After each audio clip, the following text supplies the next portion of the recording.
Chapter 28. Can you say King George? When Forrest and Tuck finally reached the Bloody Tower's entrance, Forrest was alarmed to find that Warder Marsh was not at his post. If the warder had gone to check on his prisoner, Forrest knew all would be lost. "Where is Master Marsh?" Forrest asked. "He went to check on a noise." Warder Thomas motioned toward the shadows.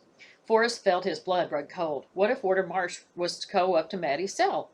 He squinted into the shadows, frantic to see if Ned had come down yet. Meanwhile, Warder Thomas was eager to see Tuck perform. "Can he catch my coin, you raven?" he asked, pulling a halfpenny out of his coat. He turned to Tuck. "Come now, if you catch this coin, your master shall have it in his pocket." He threw the coin high in the air, and Tuck flew from Forrest's shoulder, catching the coin in his beak. Forrest held out his hand, and Tuck dropped the halfpenny into it. Glad as he was to see Tuck was performing well, Forrest could barely concentrate for fear that Ned could run into Warder Marsh. But he let out a deep sigh of relief when he saw the warder appear from out of the shadows. "You've come back in the nick of time, you have," Warder Thomas called, as Warder Marsh rushed forward to see the raven perform. "Go on, then," Warder Marsh urged Forrest. "Show us another." Forrest shifted anxiously from one foot to the other as he watched Warder Marsh position himself beside the tower door. He needed to be clear of the area if Ned was going to slip by unseen.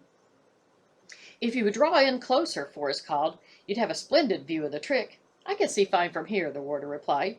"Aye, but you can't hear from there," Forrest tried again. "Hear, you say?" Warder Marsh grumbled. "What's to hear?" "What's to hear? What's to hear?"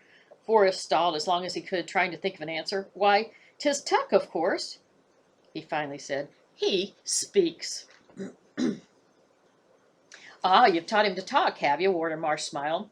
"If you'll only move closer, you shall hear him for yourself." To Forrest's great relief, both warders moved in closer.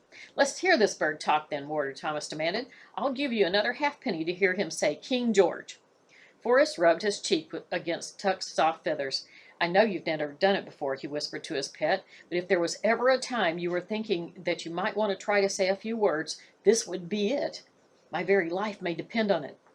Tuck blinked. Forrest swallowed hard. "All right, then, Tuck. You can say King George. Come on now, say King George." A long silence followed. Forrest stared hard at Tuck, willing him with all his might to talk.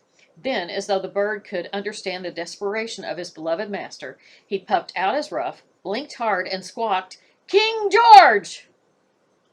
"What?" "That's so cool." Okay. Back to the story. Forrest stared in disbelief. Tuck had understood him. "You did it!" Forrest wanted to cry. "You did it!" But instead he stroked Tuck's tail feathers as the raven puffed out proudly. "Jolly good boy," Forrest said. "Jolly good." "Why, 'twas clear as a bell," Warder Thomas marveled. "But can he say my name?" Say mine," Warder Marsh insisted. The warders moved closer. "There now, my friend Tuck," Warder Marsh cooed. "Can you say Joe Marsh? Rolls off the tongue smooth as treacle, it does. Joe Marsh. Come on there, Tuck. Let's hear you say Joe Marsh." "How about Timothy Thomas?" Master Thomas wheedled. "There's a good bird. Say Timothy Thomas." Meanwhile, as the warders coaxed and coddled Tuck, Forrest spotted a little green-clad figure who silently slipped out of the tower and disappeared into the darkness of night. Forrest couldn't believe it. Ned and Maddie were out, and Forrest had kept his promise. Rather than run home like a frightened hare, he had stayed his ground like a man, like William the Conqueror. But his satisfaction was short-lived, as a familiar voice suddenly boomed from the doorway. "Confound it, boy, did your mother not tell you to return straight home? 'Tis well past your bedtime." And without a moment's hesitation, his father took him by the ear and led him toward the tower's entrance. Wow.